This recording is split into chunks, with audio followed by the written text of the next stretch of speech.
Hmm.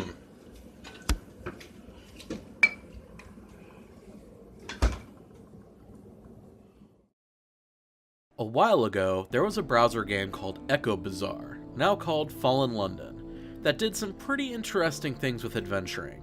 It was this weird text adventure that involved a steampunkish city underground, with tons of people to interact with and tons of worlds to explore.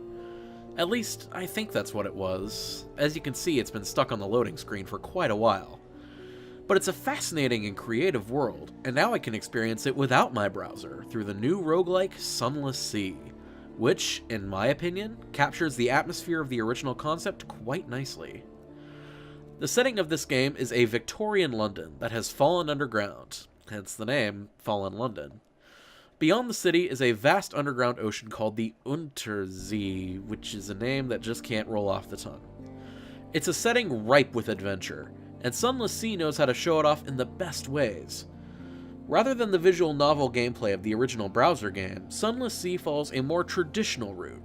At its core, it's a steampunk version of FTL Faster Than Light, where the goal is to find your own adventure instead of try and make it from one end of the map to the other.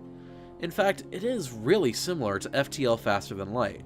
You depart on your steamboat to explore the vastness of the Unterzee, while finding new stories and danger at every turn. The only goal the game gives you is to explore. Your first captain will probably die, it tells you. It encourages exploration at the expense of safety.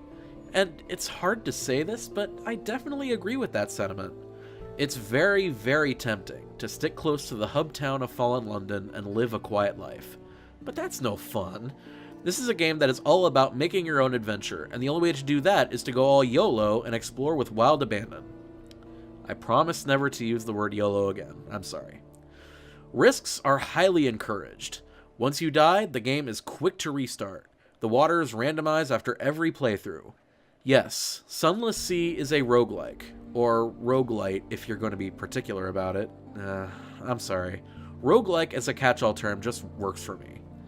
Anyway, it's a roguelike that brings something wonderfully unique to the table, and that is the storytelling chops of its source material.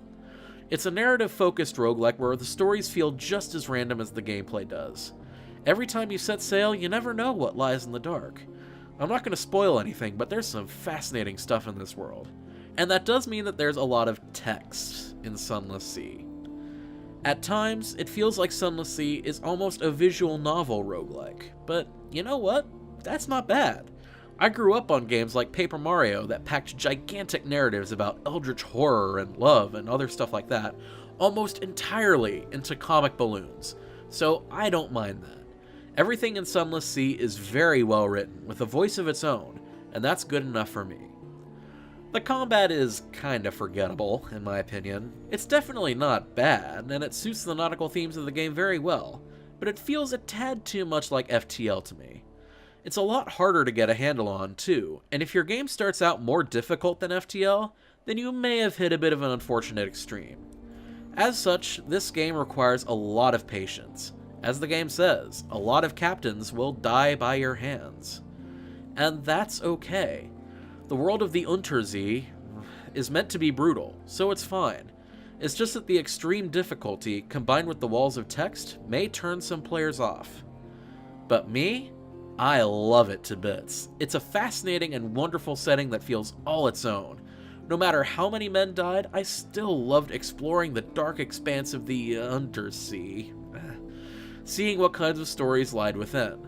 It's a tough rabbit hole to sink into, but once you do, it's hard to resist falling for it.